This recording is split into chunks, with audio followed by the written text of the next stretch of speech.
mabasa natin ang banal na kasulatan, dito kay Abraham po, sa Genesis pa lang, makikita natin, ito'y inutos ng Diyos eh.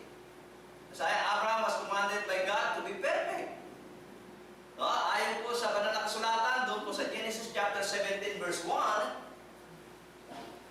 ang sabi po ng banal na kasulatan ay ganito. Genesis, samahan po ninyo ako sa pagbasa. Open your Bible to sa Genesis 17 verse 1. Ang sabi po sa Tagalog, at nang si Abraham ay may 99 na taon, 99, ay nakakita ang Panginoon kay Abraham at sa kanya'y nagsabi, ako ang Diyos na makapangyarihan. I am Yahweh El Shaddai. Okay? Sa lahat, lumakad ka sa harapan ko at anong sabi ng Diyos? Anong utos ng Diyos?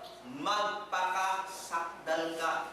Sa English, ang sabi po, and when Abram was 99 years old, the Lord appeared to Abram and said unto him, I am the Almighty God. Yan po yung Yahweh El Shaddai.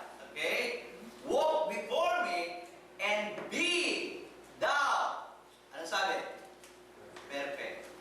So, utos to ng Panginoon eh. Na ang tao ay ano? Tulad ni Abraham, ang tao maging perfecto eh. Okay? Inutusan. Mismo ang Diyos ang nag-utos kay Abraham. Maging perfecto ka. Lumakad ka kasama ko at maging perfecto ka. Sa tingin nyo, ito ba'y nasunod ni Abraham?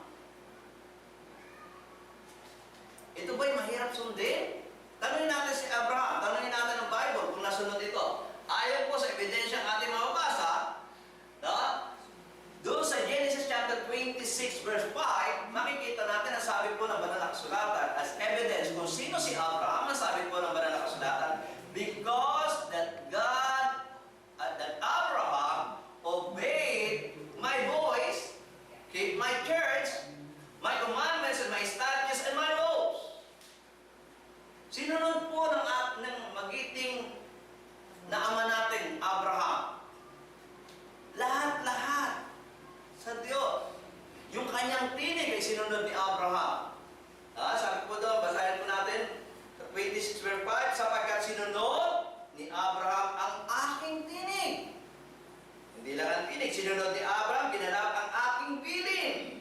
Sinunod ni Abraham ang aking mga utos. Sinunod ni Abraham ang aking mga palatuntunan. Sinunod ni Abraham ang aking mga kautusan. So walang iniwan si Abraham na hindi sinunod sa Diyos.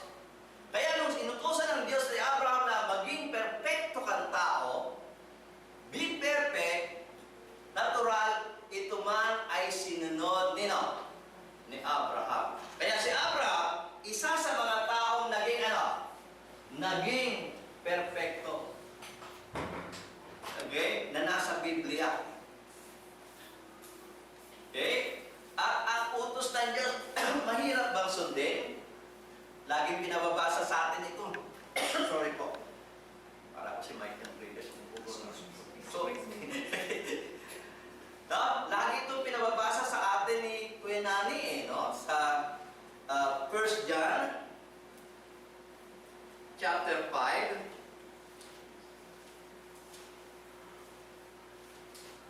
Okay, sa 1 John chapter 5 verse 3, ganito ating mababasa, 5:3, sabi po ng banal na kasulatan, sapagkat ito ang pag-ibig sa Diyos na ating tuparin ang kanyang utos at ang kanyang mga utos ay hindi mabibigat. For this is the love of God, that we keep His commandments.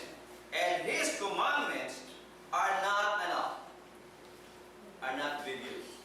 Hindi mabigat.